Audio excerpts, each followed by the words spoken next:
El tiempo ha pasado, estamos en el siglo XXI, vivimos en Miami. Todos los días tenemos puertas abiertas sin necesidad de orar.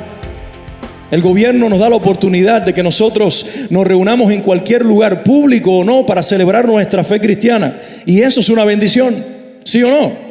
Las radios están abiertas para que se predique el evangelio. La televisión, si se tiene dinero, está a la disposición de los que quieran usarla. La internet está a disposición de la iglesia. Las redes sociales, estamos en todas partes. Pero hay un peligro detrás de estas puertas abiertas por la vía natural. Y es que las puertas abiertas por la vía natural nos hacen creer a los cristianos que nosotros podemos lograrlo sin la ayuda de Dios y de su Espíritu Santo. Y nosotros pensamos que cuando no es tan necesario que nosotros tengamos que tocar la puerta del cielo para que las puertas se abran, entonces podemos lograrlo en nuestras fuerzas. Jamás va la iglesia a ser una iglesia fuerte hasta que no entienda que independientemente de nuestra realidad, es el cielo el que termina siendo la voluntad de Dios en la tierra. Es el cielo el que tiene que manifestarse en nuestro favor. Es el cielo el que tiene que obrar para que la iglesia cumpla su misión. Esto no se logra por la vía natural. Alguien diga amén. Yo les dije que orar es la respuesta y quiero que ustedes lo digan fuerte conmigo. Orar es la respuesta. Sí, orar es pedir, pero es la respuesta cuando el imposible se para delante de nosotros, como el Goliat delante de David. Y te dice, tú no vas a poder pasar, esto no se va a lograr, esta enfermedad no se va a sanar, este matrimonio no se va a salvar, este hijo no se va a salvar, esta situación financiera te va a hundir. Y cuando tú estás atrapado por esta circunstancia, lo que tienes que hacer no es temer, el temor va a venir. El miedo va a llegar, pero nosotros tenemos que aprender que más allá del miedo hay una actitud de fe que aunque teme y aunque tiembla, tiene que clamar al cielo, porque a pesar de nuestra humanidad, Él se va a manifestar. Alguien diga amén. Permítanme decirle tres cosas. Si quieren aplaudir junto con el hermano, me lo dejen solo. No es posible que alguien se llene de deseo de aplaudir y los demás no lo acompañen. Aplaudan todos, por favor. Lo primero que quiero dejarte en este día como enseñanza de este pasaje es que orar es la respuesta que la iglesia da u ofrece cuando las cosas se ponen mal. Y vivimos en un mundo y en una sociedad que está bastante completa. Todo el mundo tiene, el que más y el que menos, tiene un carrito en el cual moverse y con aire acondicionado.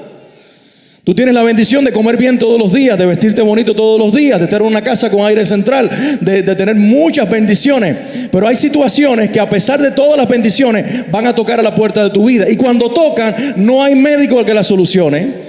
No hay psicoterapeuta que la arregle, no hay consejero matrimonial que te arregle la situación, no hay experto financiero que te ayude. Tú sabes que lo que tú necesitas es que el cielo se mude a la tierra y que Dios intervenga en tu situación. Alguien diga amén. En el pasaje que acabamos de leer dice que la iglesia fue sacudida por la maldad del rey Herodes. Y este rey toma preso a Jacobo, uno de los discípulos del Señor, uno de los apóstoles, y lo mata. Y cuando lo mata, ve que matar a este cristiano pone felices a los judíos que combatían el cristianismo. Y él dice, pues mira, y ahora yo me puedo congraciar, dice el texto, con los judíos. Así que voy a meter a otro más importante en la cárcel para matarlo también. Y de esta forma yo como rey voy a tener autoridad y voy a tener buenas relaciones con los judíos, que son la mayoría en esta ciudad. Así que matando a esta minoría de cristianos, yo voy a ser poderoso. Y mete en la cárcel a Pedro. Y Pedro es uno de los apóstoles y uno de los más importantes líderes de la iglesia en Jerusalén. El hombre que se levanta el día de Pentecostés, predica un mensaje y 3,000 personas se convierten. Él tiene nombre en esa ciudad. Es más, la Biblia dice en el libro de Hechos que el poder de Dios estaba sobre Pedro, que cuando él pasaba por las calles, la gente sacaba a los enfermos para que su sombra los sanara. Había tanta manifestación del Espíritu Santo que él no tenía que poner su mano sobre la gente, no tenía que hablar, no tenía que orar. La sombra de Pedro era suficiente y la gente creía que esto era suficiente para sanar sus cuerpos enfermos. Hasta ahí llegaba el poder de Dios. No el poder de Pedro, el poder de Dios. Y detrás de esta decisión del rey está la mano de Satanás, porque nosotros vemos a los hombres actuar, pero se nos olvida que nuestro verdadero enemigo es el diablo. Se nos olvida que el verdadero enemigo es Satanás. Entonces meten a Pedro en la cárcel, lo meten en medio de una fiesta que está por celebrar. Y dice, después que pase la fiesta, yo lo voy a sacar al pueblo y lo voy a ejecutar en presencia de toda esta ciudad para que vean quién es el rey y quién tiene el poder. Pero cuando nosotros llegamos al versículo 4, dice, y habiéndole tomado preso, le puso en la cárcel, entregándole a 4 grupos de 4 soldados cada uno para que le custodiasen. ¿Cuántos soldados eran? 4 grupos de 4 soldados, 16 personas para un solo hombre. Mira si le tenían miedo. Lo meten en una cárcel para que le custodiase y se proponía sacarle al pueblo después de la Pascua. Pero dice el versículo 5, así que Pedro estaba custodiado, ¿dónde? ¿Dónde estaba Pedro? En la cárcel. En la cárcel no podía hacer milagros. En la cárcel no podía predicar a una multitud. En la cárcel el plan de Dios se podía estar atrofiando, por lo menos en la vida de Pedro. Pero dice la Biblia, así que Pedro estaba custodiado en la cárcel. Pero, digan todos conmigo, ¿pero qué? Pero la iglesia hacía sin cesar oración a Dios por él. Nosotros tenemos que aprender el poder del pero. Y esa es la respuesta que la iglesia tiene que dar, el pero de la oración. No es salir a protestar con pancartas a las calles. No es hacer boicot en las ciudades. No, eso lo pueden hacer las organizaciones sociales. Eso lo pueden hacer los activistas sociales. Eso lo pueden hacer los luchadores a nivel de sociedad. La iglesia tiene una arma mucho más poderosa cuando ve que el reino de las tinieblas avanza. Cuando ve que el mundo se está volviendo moralmente sucio. Cuando vemos que los políticos no respaldan los valores cristianos. Cuando vemos que el mundo en el que vivimos está patas arriba. Nosotros tenemos que aprender el poder del pero. Y entender que cuando la iglesia dice pero, el cielo puede cambiar, lo que en la tierra va a suceder. Alguien diga, pero la iglesia hacía, y dice aquí, sin cesar oración a Dios por él. No fue una oración de 5 minutos. Señor, si tú quieres saca a Pedro, pero si tú decidiste matarlo igual que a Jacobo. Por supuesto, aquí hay una manifestación de soberanía de Dios. Uno muere y el otro queda vivo. Pero en medio de esas dos realidades, uno muere y el otro queda vivo, hay una oración de la iglesia a favor de un hombre para que Dios lo saque. Tu respuesta y la mía frente a los imposibles que tú enfrentas es precisamente la oración. Yo sé que nos van a sacudir los problemas. Yo sé que una enfermedad, un diagnóstico ya terminal que te dice tienes una enfermedad de muerte, pone a cualquiera a temblar. Yo sé que te digan que un hijo está enfermo y que no se puede sanar, pone a cualquiera a temblar. Yo sé que una situación matrimonial de un esposo que dice me voy de la casa, voy a terminar esta relación, de un hijo que dice mamá y papá, yo no quiero seguir ese camino que ustedes me enseñaron, la educación que ustedes me dieron. Yo sé que eso pone a temblar a cualquier familia, pero más allá del temblor, del miedo, de la circunstancia, de lo que nos dicen los momentos que estamos viviendo, nosotros tenemos que ser guiados por el Espíritu Santo para levantar una oración individual y una oración como iglesia para ver la mano de Dios. Alguien diga amén. Yo creo que lo hicimos durante estos días y vimos cómo sobrenaturalmente un ciclón se desvió de la Florida. ¿Habrá sido casualidad? ¿Será que 11 años de casualidades es lo que ha pasado desde el año 2005 hasta la fecha? ¿O será que la iglesia ha comenzado a orar y por alguna razón ha querido Dios escuchar al sur de la Florida? Sabemos que es un acto de misericordia porque hay otros lugares devastados. Hay cristianos orando en esos lugares. ¿Por qué los atravesó? Bueno, no sabemos, pero lo que sabemos es que por alguna razón, en tanto pecado que hay en Miami, y Dios ha querido tener misericordia una vez más. Porque la iglesia dijo pero orar es la respuesta que la iglesia da cuando las cosas ponen mal, pero no es lo único. Quiero que hoy nosotros lo entendamos. Número 2, orar es la respuesta que Dios está esperando de nosotros para Él actuar. Digan todos conmigo, Dios está esperando. Digan todos fuerte, Dios está esperando. Dios está esperando que tú y yo actuemos para Él actuar. Porque Dios es soberano, Dios tiene el poder de hacer lo que Él quiera, Dios tiene la autoridad para cambiar cualquier cosa, pero Él ha dispuesto y ha establecido un medio para que las cosas sean hechas. Él puso una iglesia en la tierra y Él no ha venido por nosotros por una razón fundamental. Dice que tiene paciencia para que la gente se salve. Está esperando que la iglesia predique, que la iglesia anuncie y que la iglesia ore para que Dios mueva en la tierra su voluntad y cambie las cosas en este mundo, a pesar de que cada vez se pone peor. Tú y yo podemos creer que aunque el mundo va de mal en peor y está de patas arriba cada día, nuestra oración puede cambiar los ambientes, los lugares y las ciudades donde nosotros vivimos. 3 amén. Yo no creo que estoy con... ¿Me están entendiendo? ¿Estaré predicando yo como se debe?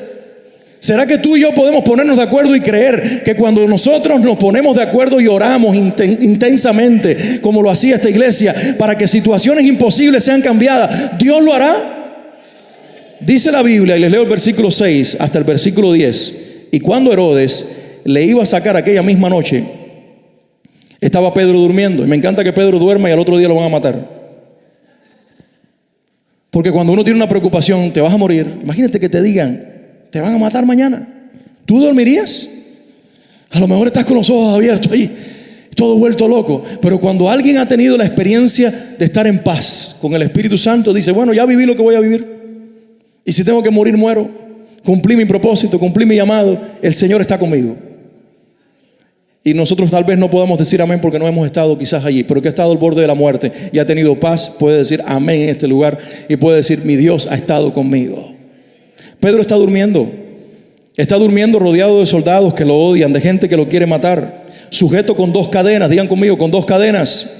No eran cadenas de oro en el cuello, eran cadenas de hierro en las manos y en los pies. Dice, y los guardas delante de la puerta custodiaban la cárcel. Y he aquí, digan todos conmigo, y he aquí, se presentó un ángel del Señor. Si Dios tiene que enviar un ángel para hacer algo por ti, lo va a hacer. Dice, y una luz resplandeció en la cárcel, y tocando a Pedro en el costado, le despertó diciendo, levántate pronto. Y las cadenas se le cayeron de las manos. Resulta que el ángel se manifiesta, Pedro está encadenado, hay 16 soldados custodiándolo, nadie ve al ángel. La luz no despierta a ninguno de aquellos dormilones. Las cadenas no pueden sujetar a Pedro. Pedro entonces está ahora libre de las cadenas. Y le dijo el ángel, cíñete, apriétate el cinturón y átate las sandalias. Prepárate que vamos de viaje. Y lo hizo así. Y le dijo, envuélvete en tu manto y sígueme. Y saliéndole le seguía, pero no sabía que era verdad lo que hacía el ángel. Hasta este momento Pedro pensaba que estaba soñando, o que esto simplemente era algo que él se estaba imaginando. Dice, pensaba que veía una visión.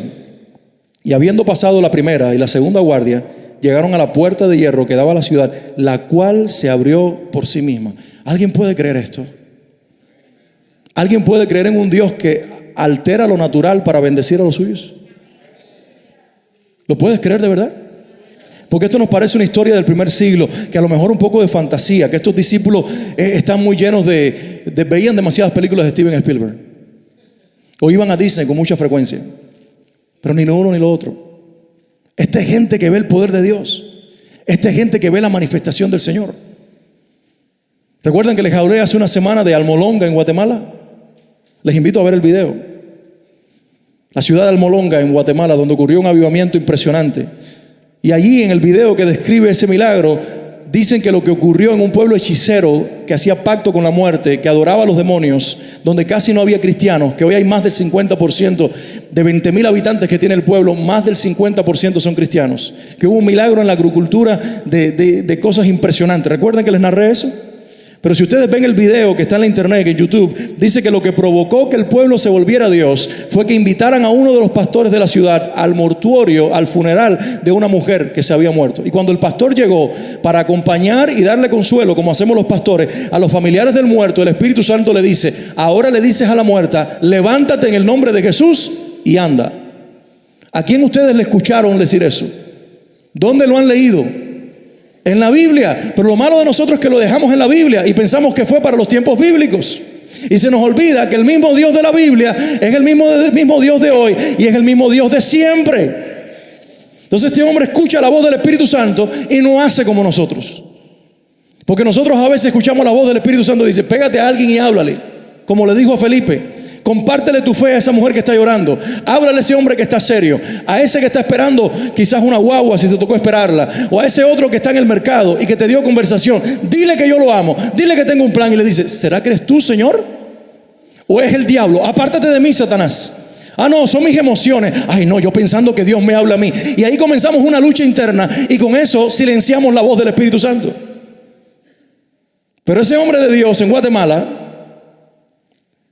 se paró delante de la muerte y le dijo, en el nombre de Jesucristo, levántate y anda en presencia de todos. Lo que él no sabía, que los brujos del pueblo habían tratado de hacer lo mismo y no lo lograron. Y la muerta se levantó. Porque si tú no lo sabías, todos los días están resucitando personas en el mundo entero. En India, en los países árabes, en Latinoamérica.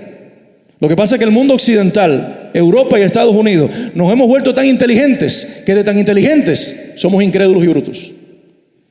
Y la iglesia en Occidente nos hemos vuelto tan inteligentes también que estamos silenciando la voz del Espíritu Santo y no nos damos cuenta que el mismo Dios de los milagros de ayer está presente en la iglesia hoy y quiere usarte a ti y a mí para manifestar su cielo en la tierra y que la gente sepa que Dios no está muerto, Dios está vivo. Alguien diga amén. Dios está esperando tu respuesta de la oración. Una iglesia que oró, movió a Dios que enviara un ángel, que zafara cadenas, que abriera puertas, que liberara a un hombre. Y todo eso es posible gracias a que un grupo de creyentes encerrados en una habitación, tal vez un montoncito, no estaban todos, ni tan siquiera estaban todos los apóstoles, porque más tarde le dice: anuncien a los demás que yo estoy libre. Había un poquito nada más, solo hace falta 2, 3 puestos de acuerdo para que el Señor se manifieste. Y las puertas fueron abiertas. Y el milagro ocurrió. Orar es la respuesta que Dios está esperando para actuar a favor tuyo. En tu vida no hay nada más poderoso que una iglesia que ora junto. Y una iglesia que habla con Dios juntos. Y que juntos creemos que Dios puede hacerlo. ¿Alguien dígame? Hace unos días atrás, un sábado de la mañana, estábamos reunidos, que eran 12, 14 personas. Norma llegó con una petición de que al niño le habían dado un pronóstico en las caderas que los médicos decían que había algo malo. Oramos y esa misma semana el diagnóstico fue cambiado. ¿Será que Dios no sigue actuando hoy en día? Recordamos estar juntos allí en la iglesia Veriana orando un viernes en la noche. Nuestro hermano Jesús tenía la operación abierta, ¿te recuerdas? El doctor dijo que lo llevaría por tercera vez al salón de operaciones. Y dijimos: no, Señor, una vez más no. Líbralo de anestesia, líbralo de un montón de cosas. Haz tú el milagro. Había solamente un par de días para que él regresara al médico. Pedimos que Dios lo hiciera. Llegó al doctor. La herida todavía estaba abierta, porque Dios a veces actúa no como nosotros queremos, sino como Él quiere. Pero cuando el médico lo vio, le dijo: no te voy a llevar al salón. Por alguna razón entiendo que eso se va a cerrar solo. El médico recuperó fe, tal vez, por causa de una iglesia que nos pusimos de acuerdo para orar. Dios todavía lo puede seguir haciendo. Dios todavía lo hace. Si tienes una situación, no dudes en compartirla. El Señor está esperando que nuestra respuesta a la situación imposible sea la oración para Él actuar. Alguien diga amén. Y en tercer lugar, con lo cual quiero terminar, orar es la respuesta. Es la respuesta de fe que la iglesia ofrece a pesar de lo pequeño, limitado, e insignificante e incrédulos que nosotros somos. No sé si alguien pudo escuchar lo que yo dije. Orar es nuestra respuesta de fe a pesar de nuestra incredulidad. Y esto parece una contradicción. ¿Cómo gente incrédula puede tener fe? ¿Cómo gente que duda puede tener fe? Yo no sé si ustedes han experimentado eso, pero dice la Biblia en este pasaje, y no voy a leer los versículos porque ya los leímos, que cuando Pedro toca la puerta, la muchacha se emocionó tanto que lo dejó en la puerta y no le abrió la puerta. Y ella lo que hace es correr y decirle a todo el mundo, en lugar de abrirle porque se zafó de la cárcel, lo van a matar. Ella lo deja afuera y dice que esta muchacha que se llamaba Rode corrió y le dijo a los que estaban ahí reunidos: Pedro está afuera. ¿Y qué estaban haciendo ellos? ¿Orando por quién? Por Pedro. Y cuando ella le dice: Pedro está afuera, la iglesia le dice: tú estás loca. Es decir que esa iglesia, y ahorita ustedes van a tener que orar por mí porque este bendito cable y yo no nos tratamos bien. Yo no puedo estar quieto en un lugar, así que me han enredado con este asunto. Pero es necesario para que se grabe la predicación. Pero la muchacha dice: él está afuera. Y la gente le dice: ¿estás loca? Ellos están pidiendo por un milagro, y cuando Dios hace el milagro ellos no lo creen. ¿Verdad que están mal estos cristianos? Son igual que nosotros. Yo me subí en avión esta semana y les voy a abrir mi corazón. El miércoles me fui a México. Y yo estaba orando y le dije: Señor, mira, tengo compromiso. Ya hicieron demasiados ajustes esta gente. Yo tengo que ir allá y no quiero ir. Y estaba ahí los últimos minutos orando: Dios mío, cancela este viaje. Pero no lo cancelaron. Y me subí a un avión. Entonces cuando llego a la Ciudad de México, que abro mi teléfono, 10, 11 de la mañana, decía allí un correo de American Airlines: su vuelo de regreso a Miami mañana jueves está cancelado. En ese momento empecé a decir: Dios mío, perdóname, porque yo pensé que tú me ibas a llevar de regreso y me apropié de una fe que está equivocada. Escuchen esto. Un segundo correo, escuelas públicas, me mandaba a decir que la escuela y todas las demás iban a estar cerradas por causa del huracán. Así que yo estoy en otro país, sin poder regresar a mi casa y con el fenómeno de un domingo de no saber dónde nos íbamos a reunir. Así que le digo ahí al que está manejándome, oye, mira, yo necesito orar, así que tú me vas a estar escuchando a mí que yo ore.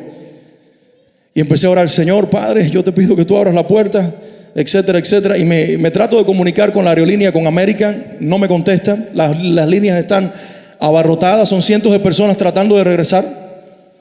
Alrededor de las 2:30 de la tarde me comunico con la aerolínea y me dicen, Señor, su vuelo es para el sábado, no podemos hacer más nada. No, pero yo necesito estar mañana jueves. No, el vuelo es para el sábado. No, pero seguro, miren, ahí hay un asiento que está apareciendo ahora mismo, le digo yo. Y él me dice, sí, es cierto, apareció un asiento, pero para el viernes. Bueno, muéveme para el viernes. Me mueven para el viernes. Y le digo, no, pero para el jueves. No hay ningún vuelo el jueves. Y me dice, bueno, el único que queda es el de las 6 de la mañana. Y dice, en ese me voy. Está completo. Pero haga algo por mí, Señor. Yo sé que yo tengo que estar en Miami el jueves. Y él dice, bueno, toma un avión a la 1 de la mañana que vuele a la ciudad de Chicago. Y a las 11 te subes en otro que va para Miami. Le digo, ¿pero me lo van a cancelar? Dice, sí, pero vas a estar en Estados Unidos. Y le digo, yo no quiero estar en Estados Unidos, yo quiero estar en Miami con mi familia.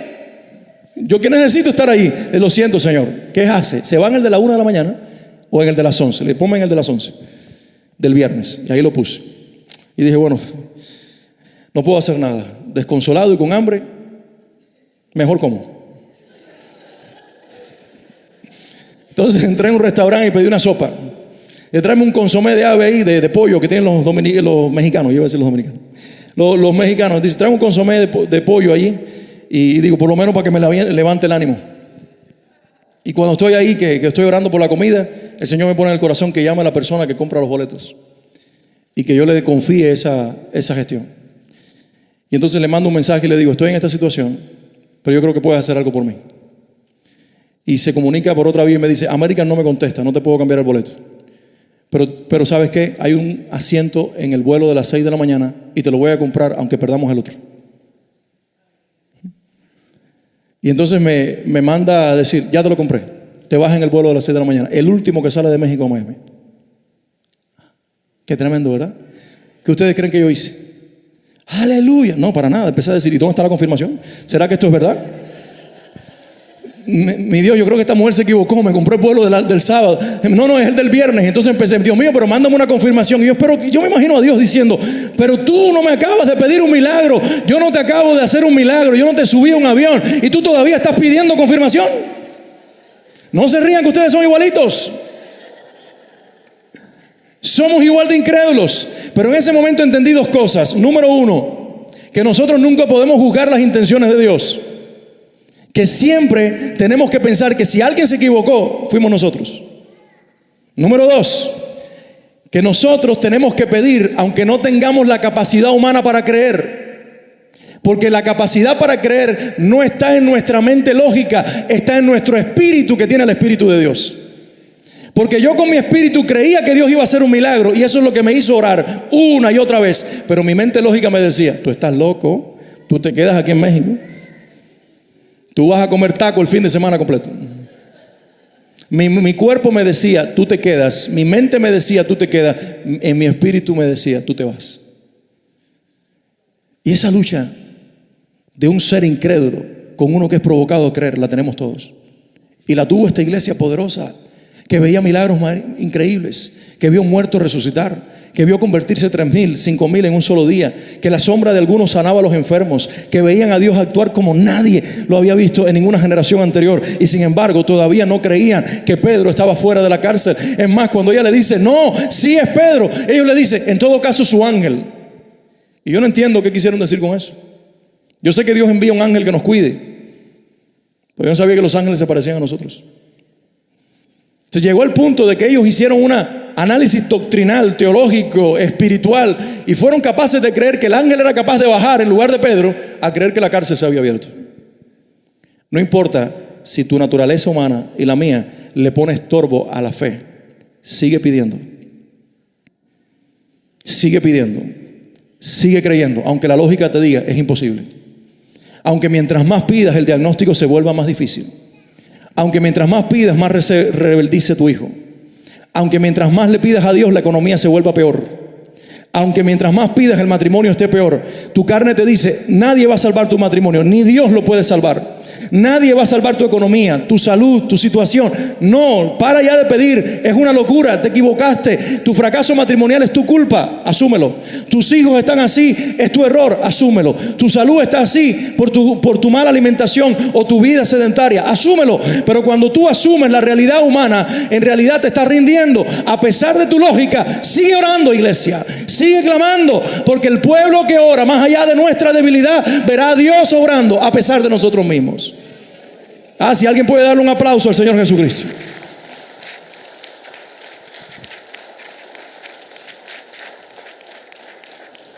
Dice la Biblia en el versículo 16, ya con esto quiero terminar, dice, mas Pedro persistía en llamar. Pedro dice, ahora resulta que Dios me saca de la cárcel, mandó un ángel a la tierra y la iglesia no me abre la puerta.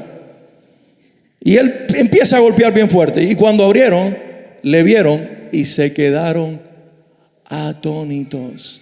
Es decir, que todavía seguían pensando que era un ángel, o que era uno que se parecía a Pedro, o que era cualquier persona.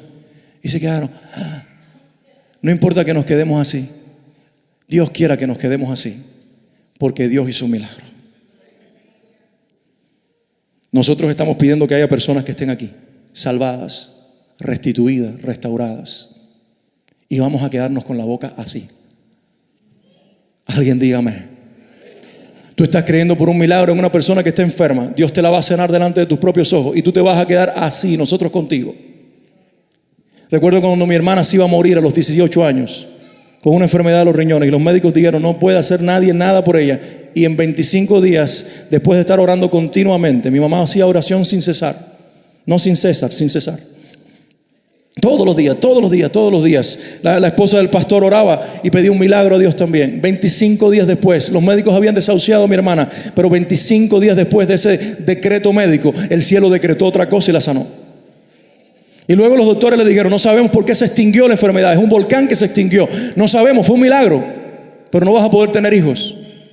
Y Dios le regaló 2. Y ella no sabe lo que es quejarse de un dolor en los riñones, no sabe lo que es tener una infección en los riñones, no sabe lo que es estar enferma de los riñones. Dios cuando hace algo lo hace completo. Dios si va a transformar a una persona, la transforma completa. No volverá al pecado en que estaba antes. Dios si va a sanar un cuerpo, lo sana completo. No te vas a volver a enfermar de lo mismo, ni vas a estar quejándote de que el Señor me sanó la columna, pero todavía tengo dolor de columna. Dios cuando hace algo te recuerda que Él lo hace perfecto. A mí me dieron un tiro a los 14 años, tengo una bala en el ojo y tengo perfecta visión. Dios cuando lo hace es perfecto. Entonces, y además no se metan conmigo porque yo puedo dispararles. Cuando Dios hace algo, lo hace perfecto. Cuando Dios hace algo, lo hace perfecto. ¿Puedes seguir creyendo, iglesia? Dice que Pedro le hizo señales con la mano porque estaban todos vueltos. Y les dijo que se callasen porque la gritería fue impresionante. A esa hora sí, muchos aleluya. Y les contó diciendo cómo el Señor lo había sacado de la cárcel. ¿Quién lo sacó de la cárcel? No fue la oración de la iglesia. Fue el Señor que escuchó la oración de la iglesia. Nosotros tenemos que orar no porque la oración es la clave.